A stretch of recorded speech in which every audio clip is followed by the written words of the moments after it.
1938 साली आपल्या डहाणू आगर या गावामध्ये श्रीकृष्ण जन्मोत्सव हा या हनुमान मंदिरमध्ये स्थापन झाला। तो उत्सव गेले 87 वर्ष झाली आपण सतत परंपरेनुसार साजरा करत आहोत। या वर्षीपासून आपण त्याचं 88वे वर्ष साजरा करणार आहोत। पौर्णिमा गुरुवार रात्री 12 वाजता आपण स्थापना करणार 8 जून 8/8/2025 रोजी।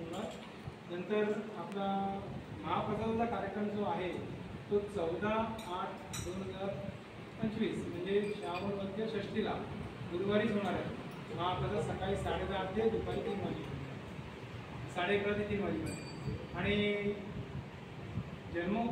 श्रीकृष्ण जयंती जी आहे ती 15/8/2025 म्हणजे 15 ऑगस्ट या दिवशी रात्री 12 वाजता जन्म होईल आणि 16/8/2025ला आपली गोकुळाष्टमीची पालखी निघेल। तर अशा प्रकारे आपलं साधं आणि परंपरेपासून चालू केलेलं श्रीकृष्ण जन्मोत्सवाचा हा कार्यक्रमाला आजपासून सुरुवात होते। तर मी दत्तप्रसादिक भजन मंडळाचे 12 ते 2 या पाळीचे प्रमुख गजानन गोपाळ गारी यांना विनंती करतो की त्यांनी त्यांच्या सहकार्यासहित या आजपासूनच्या पाळीला सुरू करून आजपासून कार्यक्रमाला सुरू